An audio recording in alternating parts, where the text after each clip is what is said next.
गुरु से बढ़ के कोई चीज नहीं है। ध्यान मूलम गुरु मूर्ति, पूजा मूलम गुरु पदम, मंत्र मूलम गुरु वाक्यम, मोक्ष मूलम गुरु कृपा। अरे मुक्ति तो गुरु की कृपा से होगी, लेकिन ये चार चीज बता दी। ध्यान मूलम गुरु मूर्ति, गुरु मूर्ति ध्यान का मूल है। अगर तुम ध्यान करोगे किस चीज का करोगे? अगर तुम्हारे सामने कोई लक्ष्य नहीं है, बिना लक्ष्य के ध्यान किस चीज का होगा? किसी चीज का नहीं हो सकता।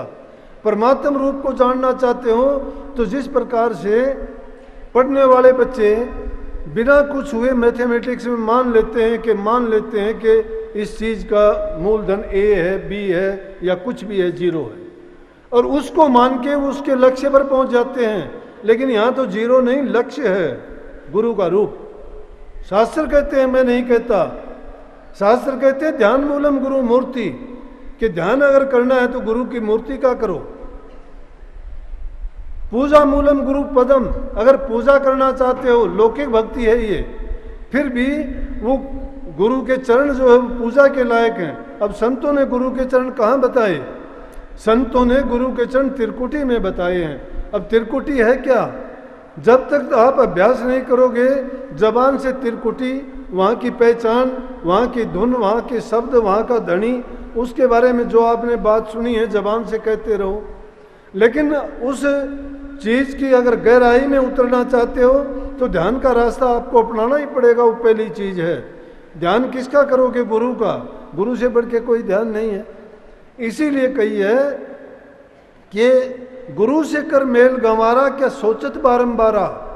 जब पार उतरना चाहिए तो खेवट से मिल रही है। सतगुरु खेवट है। इस संसार रूपी सागर से नाव में बैठा के, जहाज में बैठा के जीवों को प्रलय पार करते हैं। जब तक खेवट से नहीं मिलोगे, उनसे जान पहचान नहीं है, तो तुम्हें वो बैठा के प्रलय किनारे नहीं ले जा सकते। जब पार उतरना चाहिए तो खेवट से मिल रही है। जब दर्शन देखा चाहिए तो दर्पण मांझत रही है। तुम्हारे हृदय रूपी दर्पण में अगर तुम दर्शन देखना चाहते हो नूरे गुरु का, तो उसको मांझत रहिए। कभी भी उसमें किसी प्रकार का विक्षेप ना आए, कोई भी उसमें कमी ना आनी पाए। अगर हृदय रूपी दर्पण पे काई जम जाती है, और भ्रम की काई जमती रहती हैं, क्यों जमती रहती है? कि संसार का ऐसा मेला है कि जिसमें सच्चाई के ग्राहक बहुत कम, झूठ और कपट को मानने वाले बहुत ज़्यादा है।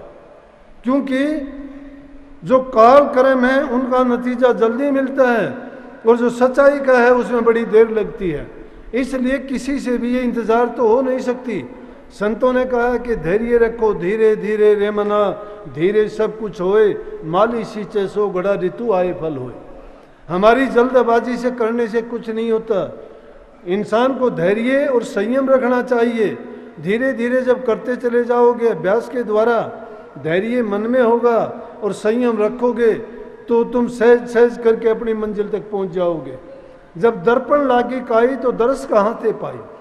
जब दर्पण ही पर काई लगी हुई है तो दरस कहाँ से पाओगे? इसलिए तीसरी बात जो कही गई वो कही गई कि मंत्र मूलम गुरु वाक्य। मंत्र है क्या? गुरु का वाक्य।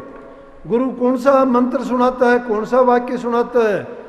गुरु के मंत्र में कोई किसी प्रकार की मिलोनी नहीं होती। गुरु के वचन में कोई अपना उसका स्वार्थ छिपा हुआ नहीं होता। गुरु अपने लाभ की बात नहीं करते, वो हमेशा शिष्य के कल्याण के, शिष्य की लाभ की बात किया करते हैं।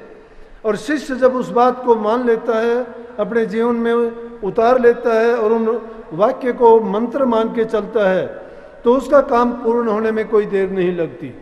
काम पूर्ण होना किस चीज़ का है हमारा? जैसे जो नई किताब लिखी गई है उसमें लिखा है कब तक मरते रहोगे। कब तक मरते रहोगे का मतलब आप पूछ सकते हो कि कितनी बार मर चुके, हमें याद ही नहीं है। क्योंकि जीव ने अनेकों बार जन्म लिए हैं, माँ बाप बदले हैं, स्थान परिवर्तित हुए हैं, योनियां बदली गई हैं, लेकिन क्या हुआ कि जन्म मरण नहीं बदला। जन्म लेते रहे हैं, मरते रहे हैं, परंतु अब इंसान को ये समझ और ज्ञान है कि अब वो टाइम नहीं रहा कि अब भी तुम मरते रहोगे, जन्मते रहोगे। अब भी अगर ये मौका हमने खो दिया जो हमें सवर्ण अवसर मिला है, मनुष्य योनि ऐसे नहीं मिलती। बड़े भाग मानस तन पावा, सुर दुर्लभ सदग्रंथन गावा।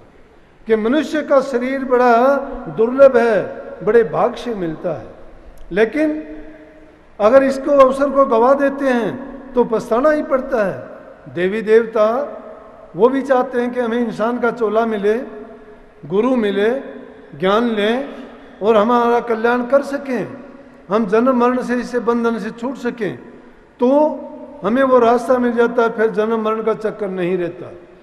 जीवित मरना इसमें नहीं है। कभी ये समझते हो जीवित मरना कब होगा? जीवित मरना तो जब अभ्यास करोगे। ये तो उस ज्ञान तक पहुंचने की सीढ़ी है, अभी उस ज्ञान तक पहुंचने की सीढ़ी है, इस बात को जानने की है मरना है क्या। ये दुनियादारी की मौतें आती रही हैं, वो मरना है। संतों का वो मरना नहीं होता है। संतों की मौत तो जिस दिन जन्म ले लेते हैं सतगुरु के घर में, उसी दिन मौत हो जाती है। वो फिर संसार में दोबारा से पैदा नहीं होते। उसको दूसरे अक्षरों में हम अमर हो जाना भी कहते हैं। शरीर को मौत आती है, 5 तत्व बिसर जाते हैं, ये खंडित हो जाते हैं। मिट्टी मिट्टी में, जल जल में, वायु वायु में, अग्नि अग्नि में, और ये आकाश में विलीन हो जाती है। लेकिन रूह अपने उस सागर में जाके मिल जाती है जिससे बिछड़ के आई थी। लेकिन उसका मिलने का तरीका, यूं तो दुनिया मरती है, ऐसा मरना सब मरते हैं, लेकिन संतों की शरण में जाके जो मरता है उसका जन्म मरण का अंत हो जाता है। इसलिए इस जीव के लिए उस पुस्तक में ये बात बताई गई और समझाई गई है कि वो जो मरते रहे हैं, हम जिन मौतों के हमें बारे में याद ही नहीं है कि कितनी मौत मरे हैं, कितने जन्म जिए हैं, लेकिन इस मौत पर जब इतना दुख होता है, जिन बनावटी चीज़ों से रिश्ते नाते हमने जोड़े हैं, उनसे जुदा होते हुए हमें कितना दुख होता है, कितने चिल्लाते, कितने कर्राते हैं। जो इस संसार के पदार्थों मात्र से छिन जाने से हमें कितना कष्ट होता है। लेकिन और फिर उन जो एक दूसरी मौतें हैं उनका अंदाज़ा लगाया करो, तब पता लगेगा। उनकी ओर जब देखोगे, जब आपको ज्ञान होगा कि असल में मरने के में बहुत दुख है, बहुत कष्ट है। लेकिन संतों के शरण में जो जीव चला जाता है उसको ये भेद मिल जाता है कि हमारा ना कोई है, ना हम किसी के यहाँ हैं। ये तो यहाँ एक संयोग बस मेल हुआ है, या यहाँ कर्जा देने लेने का जो व्यवहार चला हुआ है उसमें हम इकट्ठे हुए हैं। कोई अपना कर्जा हमारे से लेगा, किसी से हम पूरा करेंगे, लेकिन होगा तो होगा, नहीं होगा तो उधार खाते में जो लिखा जाएगा, फिर मुड़ के संसार में फिर आएंगे। इसलिए संतों से नाम की दीक्षा जो जीव ले लेता है, और फिर गुरु बताते हैं कि करनी कर। करनी करने का तरीका क्या है? करनी करने का तरीका है कि इंसान जितना हो सके दूसरी चीज़ों का त्याग करता चला जाए, संग्रह में ना पड़े, मन को संसार के पदार्थों में ना इतना जोड़े, काम उसके जिम्मे है उनको करता चले, जिम्मेवारियों को निभाते हुए धर्म का पालन करे। धर्म का पालन है जिस जगह पर जिस रूप में है उसी रूप में अपनी जिम्मेवारियों को पूरा करता रहे, चाहे वो बाप के रूप में है, चाहे भाई के रूप में है, चाहे वो बेटे के रूप में है, चाहे वो किसी भी रिश्ते नाते के रूप में है। जब उसकी ये चीज़ें पूरी होती चली जाएंगी और उनको वो अच्छी तरह से समझ जाएगा तो समझो कि उसके कल्याण में कोई शक नहीं है। परंतु ये काम एक दिन में नहीं होने वाला, इसमें टाइम लगेगा। जब धीरे धीरे करके तुम अभ्यास करते चले जाओगे, तुम्हारे मन में जो पुराने पड़े हुए संस्कार हैं, जो दबी हुई बुराइयां हैं, पिछले जन्मों में जो जो हमारे से हुआ है और उन उस कर्म के बंधन में हम बंधे हुए यहाँ आए हैं, वो जो जो करके साफ होते चले जाएंगे तो हम उस परम शक्ति से, परमात्मा से मिलने के लायक हो जाएंगे। क्योंकि गंदी रूह जो होती है, जिनके सिर पर कर्जा होता है, उनको वहाँ कोई दखल नहीं है। अगर हम अपना कल्याण चाहते हैं तो पहले नाता गुरु से जोड़ो। लेकिन गुरु की प्रीत अगर ऊपर से लगाते हो, दिल में कभी हमारे वो चीज़ आती नहीं है, सच्चाई, हम अपने आप से धोखा करते हैं। हम तो जानते हैं जैसा व्यवहार हम करते हैं, अपने आप को जांचो कि हम कितने सच्चे हैं, कितनी हमें बुराइयां हैं, क्या हम बुराइयों से छूट गए हैं, अगर हमें ये पता है कि हम छूट गए हैं तो समझो कि हमने अपने आप को पहचान लिया है, उस रास्ते पर चलने के काबिल हैं। लेकिन बुराइयां अपनी जब तक नहीं निकालते हैं, हमारा व्यवहार अच्छा नहीं है। इसीलिए संतों ने नियम बनाए कि बुराइयों को त्यागो पहले, क्योंकि हम त्रिगुणात्मक संसार में जो रहते हैं उनमें जब तक हमारे विचार सात्विक नहीं होते, सात्विक विचार कैसे होंगे?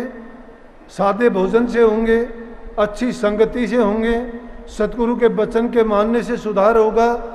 इसलिए बार बार सत्संग सुनना चाहिए, बार बार दर्शन करने चाहिए और गुरु के वचन को मान के, मंत्र मान के अपने हृदय में रख के बार बार उनका चिंतन करें, बार बार उनको गौर फरमाए, क्योंकि वो वचन हमारी रक्षा करते हैं। वो पहरेदार बन के जब भी हमारी कोई दुर्भावना होती है, कोई बुरे काम में मन हमें ले जाने की कोशिश करता है, तो गुरु का वचन और वो गुरु का दिया हुआ उपदेश उस समय अगर हमारे चिंतन दिमाग में है और याद आ जाता है तो समझो कि गुरु हमारी पहरेदारी करता है। जब शिष्य गुरु को अर्पण कर देता है तो गुरु हर प्रकार से शिष्य की रक्षा करता है। चाहे शिष्य भटक भी जाता है कोई बात नहीं, गुरु उसको हेर फेर के ले आता है, वापस लेके आता है, क्योंकि कोई ना कोई उसका बुरा संस्कार, बुरा जो काम होता है वो उसको सेधता है। लेकिन शिष्य लगातार गुरु से अपना संपर्क बनाए रहता है, तो भक्तों ने, संतों ने इसीलिए गुरु को सर्वोच्च दर्जा दिया। सहजोबाई राजस्थान में हुई है और उनके जो गुरु थे वो वैसे तो दिल्ली में रहते थे, सगे भाई बहन नहीं थे, लेकिन पहले हम यही सुनते थे। वो एक सत्संगी के रूप में, शिष्य और गुरु के रूप में थे। तो उन्होंने गुरु के बारे में जो बात लिखी है, कोई लिखता हो, वो तो इतना कहते हैं कि मैं परमात्मा को छोड़ सकती हूँ, लेकिन गुरु के बारे में ये मेरा कभी ख्याल भी नहीं आ सकता। वो कहती है कि हरि तजों पर गुरु ना बिसार, कि परमात्मा को छोड़ सकती हूँ लेकिन गुरु को नहीं बिसार सकती। और फिर कहती है कि गुरु के समान हरि को ना ही नहीं हारूं। मैं परमात्मा को गुरु की बराबरी का दर्जा नहीं देती। क्यों नहीं देती? कि परमात्मा भी वो काम हमारे लिए नहीं करता जो गुरु करता है, इसलिए गुरु को ऊंचा माना गया। गुरु जब नहीं मिलता तो परमात्मा का भेद कौन बताता? गुरु भगत जो होते हैं, गुरु हैं, परमात्मा के भक्त हैं, वही प्रभु की स्तुति गा के, उनका गुणगान करके, गुणों का बखान करके, उनकी महिमा बता के, तो ही हमारे दिल में वो उमंग पैदा करते हैं कि परमात्मा से मिलने की इच्छा होती है। नहीं तो नास्तिकों के दिल में नहीं होती, वो नहीं मानते कि परमात्मा क्या है। परंतु जब भक्त लोग जो प्रभु में यकीन विश्वास करते हैं, वो प्रभु का गुणगान करते हैं, स्तुति गाते हैं, उससे हमें पता लगता है कि प्रभु कोई चीज़ है, कोई शक्ति है। इसीलिए हमारे दिल में भी चेष्टा होती है कि हम उनसे मिलें, हम भी उनसे अपने कल्याण का रास्ता पाएं और सदा के लिए इस दुख भरे संसार से निकल के चले जाएं और ये बार बार जन्म मरण का चक्कर ही छूट जाए। तो आगे कहती है, बल्कि एक दूसरी जगह कही है कि गुरु गोविंद दो खड़े काके लागू पाए, बलिहारी गुरु आपने जिन गोविंद दिया बताए। कि गोविंद को बताने वाले, लखाने वाले कौन है? गुरु हैं। इसलिए गुरु ने परमात्मा को बताया है, उसका रास्ता दिखाया है। इसलिए परमात्मा के नहीं, मैं तो गुरु के बलिहार जाऊं। इसीलिए बार बार कहते हैं बलिहारी गुरुदेव की। बलि हारने का मतलब क्या है? कि अपने बल को हार जाऊं। कौन सा बल हार जाऊं गुरु के सामने? तन का, मन का, धन का। ये बल इंसान को दुखी करते हैं। बलिहार का मतलब यही होता है कि मैं अपने गुरु के सामने उन बलों को सबको हार के, अपने आप को बुद्धिहीन, धनहीन, शक्तिहीन मान के और बिल्कुल एक सेवक के रूप में, जिसको कोई ज्ञान नहीं, कोई समझ नहीं, मूर्ख बन के और गुरु के चरणों में जो लग जाता है तो वही गुरु से सब कुछ पा लेता है। तो आगे कहती है कि क्यों मैं परमात्मा, आगे बता देती है इस बात को कि मैं परमात्मा को गुरु के बराबर दर्जा क्यों नहीं देती। वो कहती है कि हरि ने 5 चोर दिए साथा, सतगुरु ने छुटा ली समझ अनाथा। कि हरि ने तो 5 चोर साथ दे दिए, जिनका सारे के सारे आप सुनते होगे, जहाँ कहीं जाओगे बड़े डंके की चोट से कहते हैं कि जीव के पीछे 5 चोर लगे हैं। काम है, क्रोध है, लोभ है, मोह है, अहंकार है, ये 5 चोर बताते हैं। तो सेजो भाई ने भी इन्हीं का जिक्र किया है कि हरि ने 5 चोर दिए साथा, कि परमात्मा ने जब दिया संसार में जन्म, ये 5 चोर हर जीव के साथ लगा दिए। तो कोई काम के बस में हो जाता है, कोई क्रोध के बस में, कोई लोभ के बस में, कोई मोह के बस में। और फिर कहती है कि सतगुरु ने छुटा ली समझ अनाथा। सतगुरु ने ये समझा कि ये अनाथ है, जिसका कोई सहारा नहीं है। जिसका कोई सहारा नहीं होता उसको अनाथ कहते हैं। अनाथ का नाथ सतगुरु होता है, नी ओटियों का ओट सतगुरु है, नी आश्रयों का आश्रय सतगुरु है, दुखियों के दुख दूर करने वाला सतगुरु है, पाप के नाशने वाला गुरु है। इसलिए परमात्मा के बराबर दर्जा गुरु को नहीं, बल्कि गुरु को ऊंचा दर्जा दिया गया।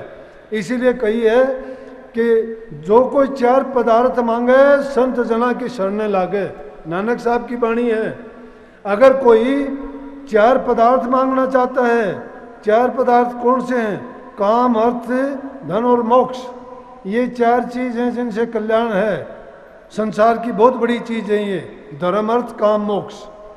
कि ये चारों पदार्थों को चाहता है ना, तो ये गुरु की शरण में लग जाए, उसके वो चारों पदार्थ बड़े सहज में मिल जाते हैं। तो आगे कहती है कि परमात्मा ने और जुल्म किया कि उसने बना के दुनिया में भी भेज दिया, चोर भी साथ भेज दिए। वो हमें हैरान करते हैं, कदम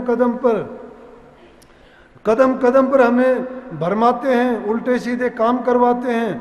लेकिन उस दुख की घड़ी में सतगुरु ने आके हमें अनाथ समझ के अपनाया और उन दुखों से हमें बचा लिया। और क्या कर दिया परमात्मा ने? ऐसा करके उसने और कर दिया कि हरि ने अपना आपा छिपाया, उसने अपने आप को भी गुप्त कर लिया। सब दुनिया भ्रमती है, कोई उसको एक टांग के पर खड़ा होके ढूंढता है, कोई मौन धारण करके ढूंढता है, कोई तप के रास्ते से ढूंढता है, कोई जप करता है, कोई यज्ञ हवन करता है, कोई पूजा पाठ करता है, कोई बेचारा दूध पर पानी पर निर्वाह करके करता है, कोई फलहारी बन के करता है, किसी ने ध्यान का रास्ता ढूंढा है, कोई योग के रास्ते से उसको पाना चाहता है। वो कहती है कि देखो उसने कैसा किया कि हमको बना के पैदा करके छोड़ दिया और अपने आप को छिपा के बैठ गया। लेकिन क्या किया कि सतगुरु की इसलिए पूजा करते हैं। सतगुरु ने दे दीपक दर्शाए, सतगुरु ने ज्ञान रूपी दीपक दिया और हमें ये दर्शा दिया कि देखो जो छिपा हुआ है, जिसने ये काम करके तुम्हारे से गुप्त हो गया, वो बैठा है। और जब जीव को वो मिल जाता है तो कोई खुशी का ठिकाना नहीं रहता। काल देश में आने के बाद में रूह एक दिन सुखी नहीं रहती। ये जो संसार के पदार्थों को पाके सुखी दिखने वाले ऊपर से सुखी दिखाई देते हैं, अगर किसी को भी अंतर से खोजोगे आपको सुखी कोई नहीं मिलेगा। चाहे वो धन वाला हो, चाहे संतान वाला हो, चाहे वो बे औलाद वाला हो, और चाहे वो उसको संसार के कितने ही दूसरे पदार्थ प्राप्त क्यों न हो, चाहे कितने ऊंचे महल मकान क्यों न हो, कितने ऊंचे पद प्रतिष्ठा क्यों न हो, चाहे उनके पास दुनिया के कितने ही सामान क्यों न जुटा लिए हों, लेकिन अंदर से जब टिटोड़ोगे, पाओगे, खोजोगे तो उनके मनों के अंदर शांति नहीं है। सब के सब दुखी हैं। तो इसलिए संसार को दुखों का घर कहा है। तो कौन सुखी है? सुखी या तो संत है या संत का दास सुखी है। वो सुखी क्यों है कि उसके भ्रम का पर्दा हटा के उसको सच्चाई दर्शा दी गई है। उन पदार्थों का उनको ये बता दिया गया है कि इनका गुण क्या है, कि इनका सेवन करने में इनको स्वाद लगते हैं, अच्छे लगते हैं, लेकिन जब इनको भोग लिया जाता है तो इनका परिणाम बहुत बुरा निकलता है। परिणाम हर चीज का बहुत बुरा है, क्योंकि दुख रूप में बदल जाता है, सुख नहीं है। सुख देखने में लगता है, इंद्रियों के भोग में हमें सुख दिखाई देता है।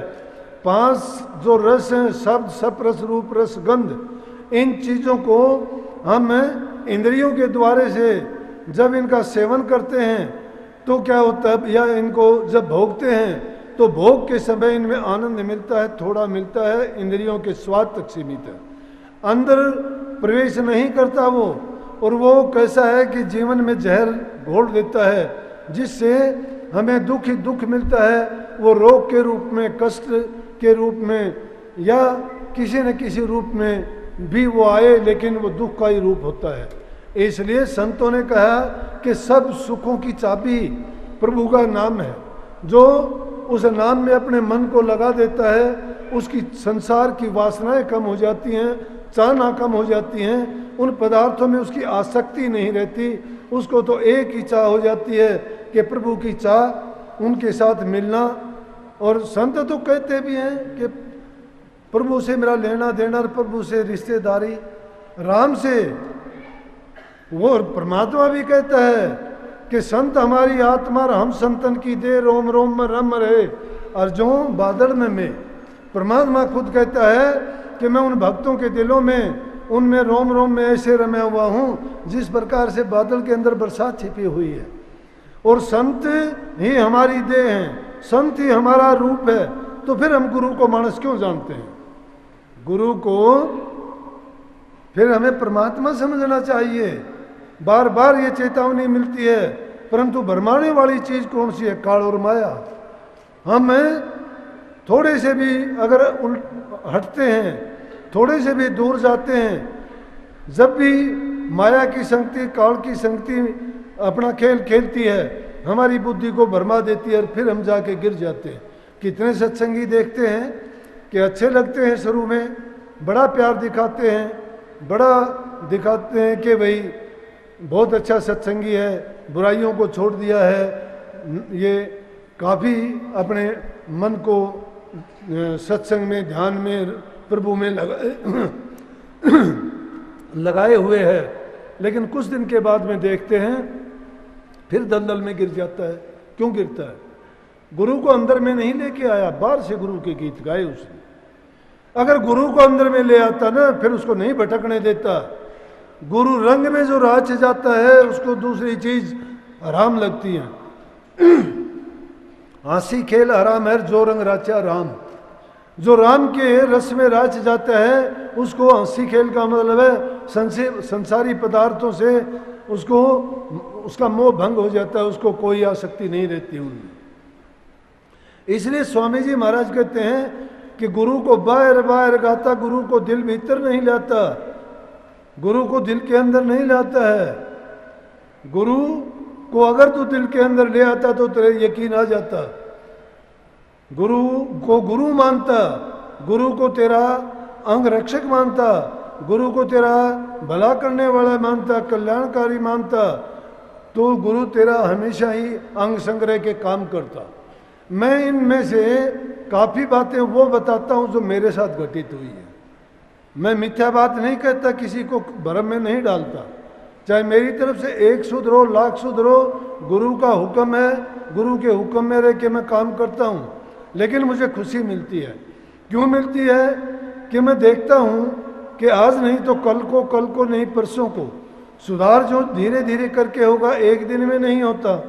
ये हमारी रूह युगों युगांतर से एक काल के फंदे में फंसी हुई है, अलग अलग योनियों में ये करती हुई आई है, और अब 1 सेकंड में या थोड़े समय में उन बुराइयों को छोड़ना बड़ा मुश्किल हो जाता है।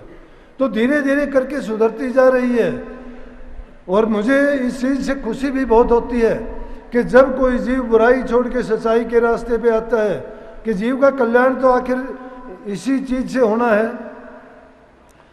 तो गुरु को बार बार गाने से नहीं होगा, गुरु के अंदर में लेके आओ। बार गुरु को कहने की जरूरत नहीं है। गुरु तुम्हारे अंदर में बैठा हुआ, दोनों आंखों के पीछे। जब तुम जाओगे मन की एकाग्रता करके, थोड़े समय के लिए भी अगर तुम अपने आप को भी भुला दोगे, संसार को भी भुला दोगे, दोनों आंखें बंद करके, और जहाँ पर रूह की बैठक है, चेतन अवस्था में, जागृत अवस्था में जहाँ रूह होती है हमारी, दोनों आंखों के मध्य में, उस स्थान पर अगर तुम एकाग्रचित होके थोड़े समय के लिए भी अगर बैठोगे तो तुम्हें यह आभास हो जाएगा कि वाक्य में जो वस्तु हमारे अंदर में है, जो खजाना हमारे पास है, उसका संसार में दूसरा कोई भी चीज़ मुकाबला करने वाला या उसके तुल्य नहीं है। और वही चीज़ है जो हमारे काम आती है। ये संसार की चीज़ें यहीं छूट जाएंगी, रह जाएंगी, लेकिन हम फिर भी अंधे हुए उन्हीं में लगे रहते हैं। तो कहता है कि गुरु का दर्शन बाहर करता, चित्त में दर्शन कभी न धरता, काज तेरा कैसे होए भाई, ऊपरी गुरु संग लगन लगाई। भीतरी धन और मान विराजा, भीतरी धन और मान विराजा, ऊपरी नाम गरीबी साजा। ऊपर से तो हम दीन गरीब बनते हैं, भगत बनते हैं, लेकिन अंदर के अंदर धन और मान छिपा हुआ है। अगर गुरु भले की बात कहता है तो भी हम अनीत करते हैं, कहते हैं कि गुरु ने मेरी बेइज्जती कर दी। गुरु हमारे कल्याण के लिए, भलाई के लिए अगर थोड़ा कटु वचन बोलता है तो ये नहीं सोचते कि गुरु इसमें भी मेरा कल्याण करता है। जब तक ये भावना हमारे दिल में नहीं आती है तब तक हम इस गुरु के भेद को नहीं समझे हैं। गुरु के भेद को जब समझ जाते हैं तो सारी आध्यात्मिकता समझ में आ जाएगी, पूरी भक्ति का राज खुल जाएगा, करने के लिए कुछ बाकी नहीं रहेगा। जब तुम एकाग्रचित होगे तो तुम्हारे और गुरु के सिवाय कुछ नहीं, बल्कि तुम भी नहीं, गुरु ही गुरु रह जाएगा। और गुरु भी क्या रहेगा, नूरी रूप होगा, जिस नूर को पाने के बाद में आप कभी भी जुदा होना नहीं चाहोगे, वो गुरु का मिलन है।